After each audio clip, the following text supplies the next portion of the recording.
Hey guys, this is Jax back at Macca. I am Macca, and I'm gonna get this out of the way. I am sick right now. I woke up this morning feeling like shit. I have just snot running out of my nose, and my throat hurts like hell. But it's a head cold, so I went to work anyway. Oh, that was fun. But yeah, if I sound weird, or if I cut out, or there's some edits, probably because of something that's happened with my head cold. But anyway, today, Sega Sammy released their Japanese Annual Integrated Report 2019, aka Sales Report. Annual Sales Report. We now have updated numbers on how much the Persona series and Megami Tensei series has sold. And as you can see from here, Persona has sold 10.2 million, and Megami Sensei, god damn it, this isn't Fire Emblem Three Houses. Megami Tensei has sold 17.4 million. That's really good. But I decided, you know what would be fun? To look through these numbers and try and analyze them and see what we can get out of them. Because I find this stuff fascinating. And yeah, why not? It's a quick, easy video. I get to talk business. I don't get to do that a lot. At least I do, but then I end up talking business with people who don't know business. Oh, anyway. So, want to address this first off. Yes, Megami Tensei has sold 7.2 million more units than Persona. That 7.2 million is almost exclusively because of DX2, which has a very pretty picture that you can barely see on the Wikia. DX2 is a free-to-play game. You can just download it. Units sold includes downloads. So that does not technically mean that Megami Tensei is Atlus's top earning franchise. It is still likely Persona. But it shows that more units have been moved.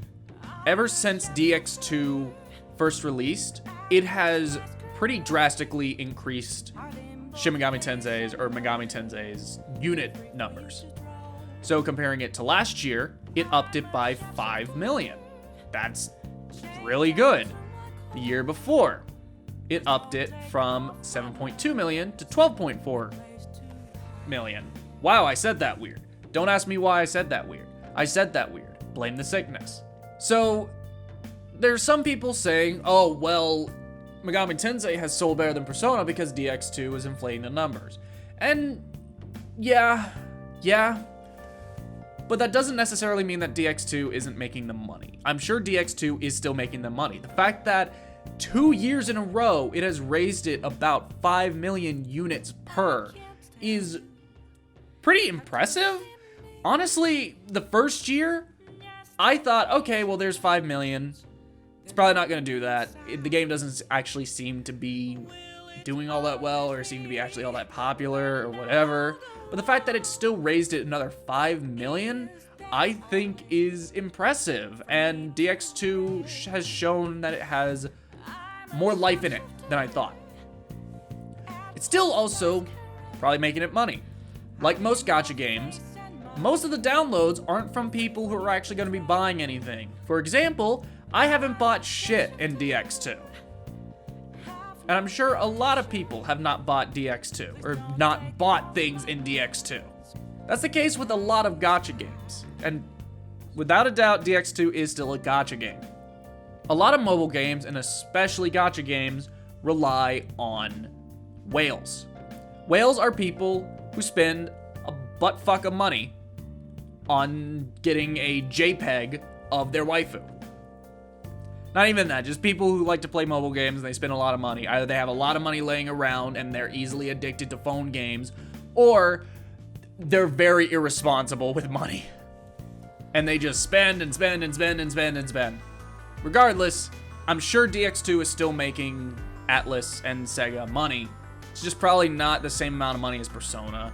So yes, while it's great that Megami Tensei is still on top, it probably doesn't mean a whole lot to Atlus themselves in terms of, oh, maybe we should start, focusing more on Megami Tensei. No, they're probably still going to focus on Persona.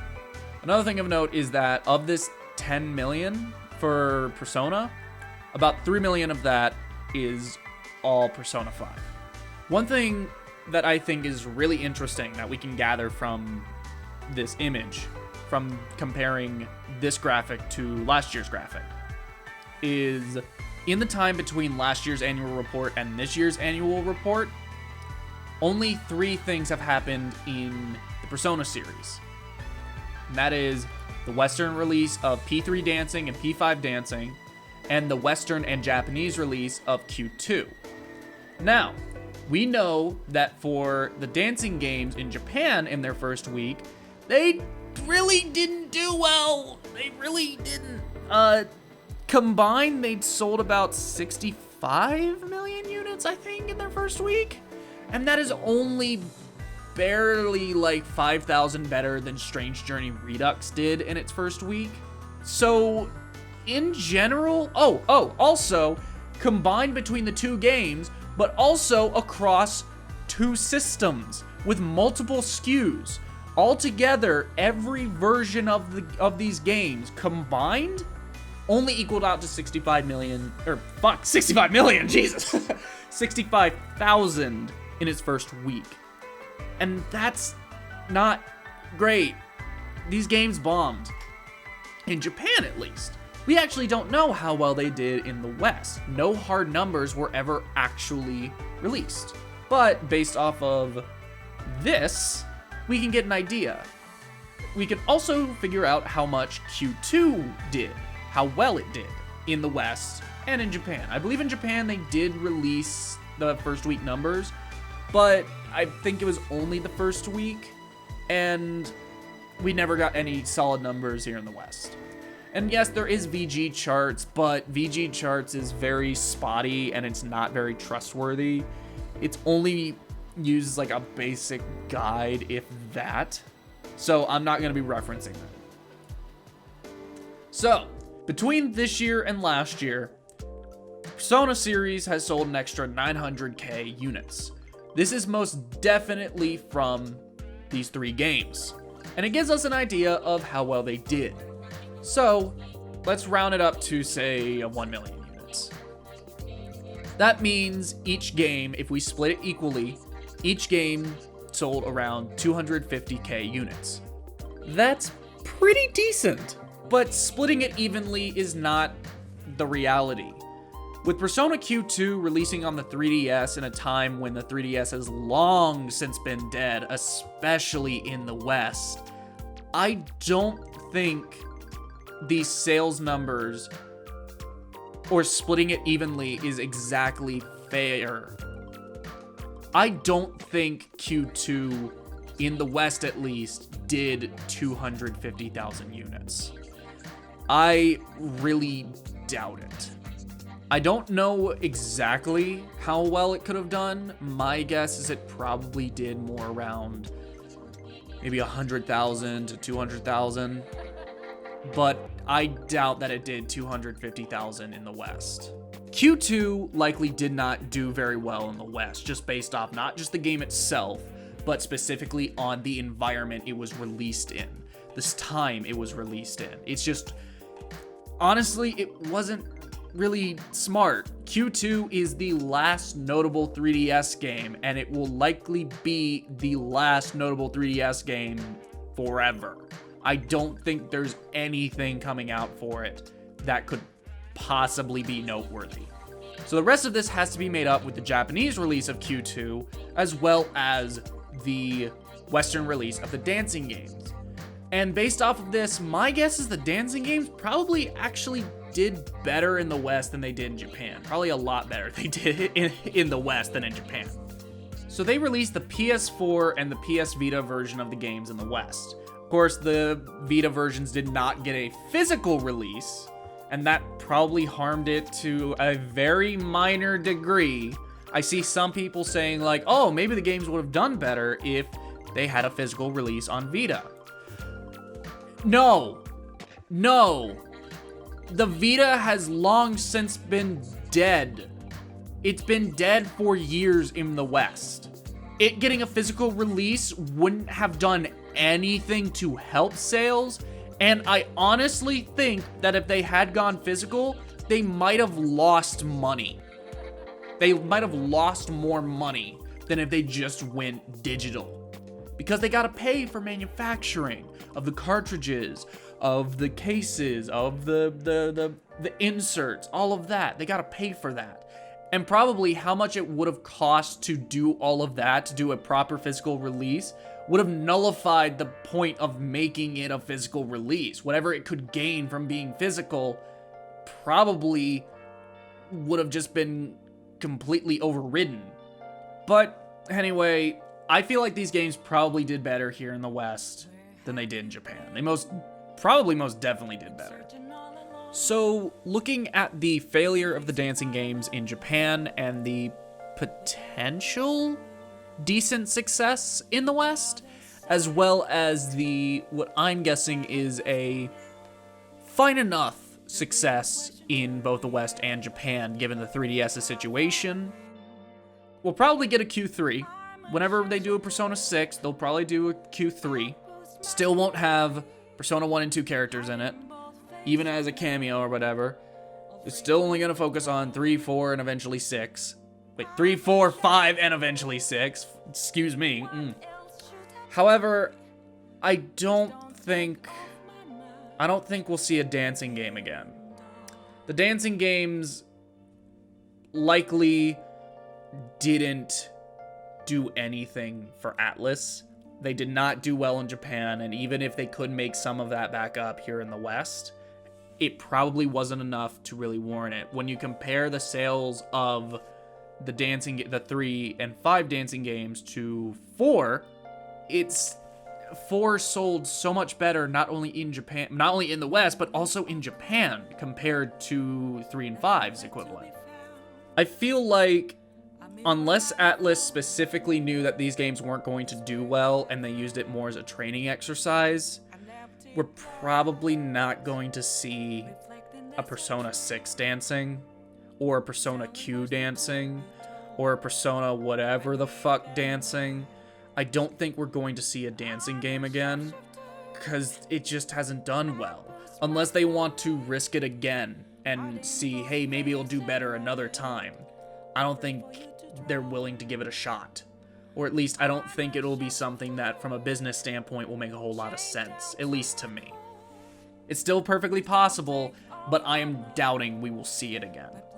Now, just to kind of, wrap things up, or at least, touch on some last few things that I find interesting, I want to compare 2019, 2018. I already compared that. But then there's 2018 to 2017. 2018, Megami Tensei had sold 12.4 million, and Persona sold 9.3 million. 2017, Megami Tensei actually sold 7.2 million, while Persona had beaten it out. This is 100% because of this time in 2017 when Persona had beaten Megami Tensei.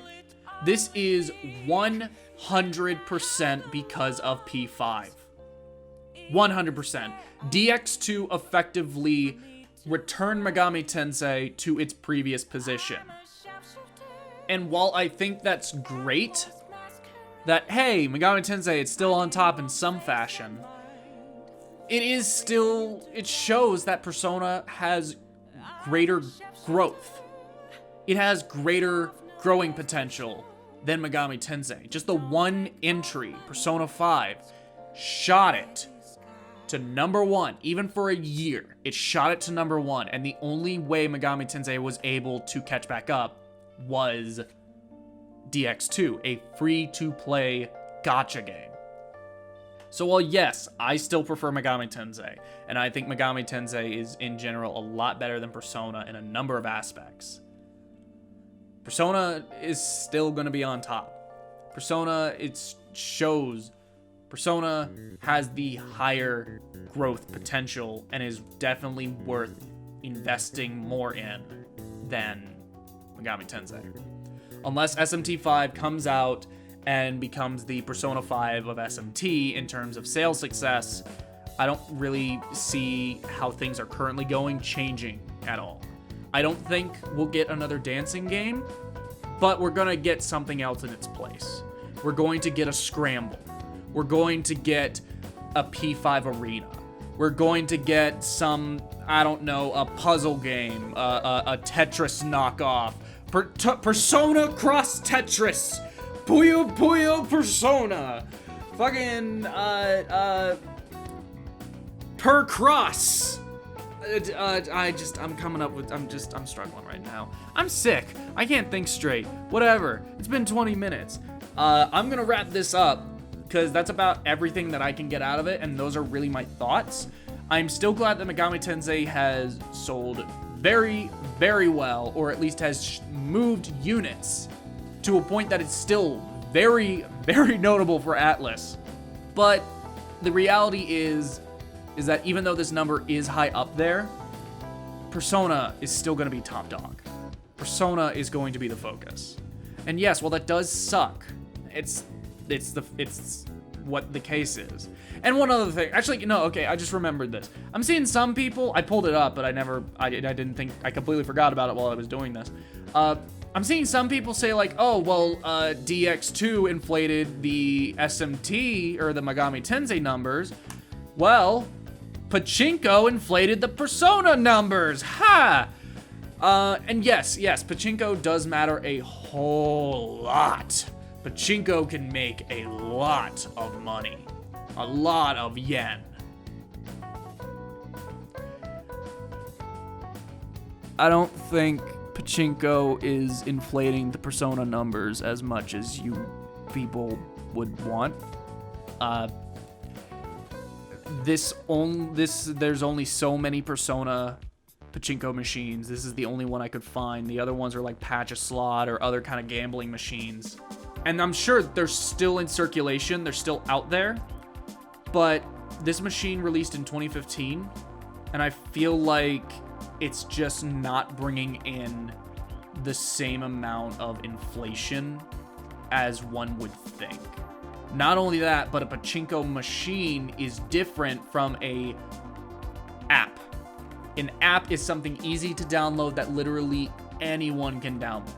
A Pachinko machine is a full-blown machine. It's heavy. It takes a couple of people to get that thing to move somewhere. I'm sure the Pachinko is inflating it to some degree, but to compare it and be like, oh, well, this is the DX2 of Persona? No, I disagree. I don't think it's really having effect at all. But yeah, sorry if this video ended up being kind of pessimistic or anything, but these are just honestly my feelings. I'm still very optimistic. I still love Atlus. Whatever. I still am very excited for SMT5. Honestly, I think if say SMT5 releases this next year, both in Japan and in the West, I honestly feel like SMT5 is going to be the best performing SMT game, both in Japan and in the West. And I think it's going to cause this number to go up. Maybe not Persona 5 numbers, but I think it will do very well for SMT, and I think it will be kind of a shock or a jolt to the fan base that people have been just wanting. I don't know if it'll ever get to milking of how it won of Persona, or we'll get to another golden age, but I think we will most definitely, once SMT5 releases, I think it will have a pretty substantial effect on this number. Don't want to be too pessimistic, don't want it to be too negative, but that's just how I see things. I like talking business at times, mainly about video games and stuff, so yeah, whatever. Shit. Fuck. Anyway, I'm sick. I'm gonna go rest. This has been Jack's Back of Macca. I am Macca, and I can't believe Etrian Odyssey is fucking dead.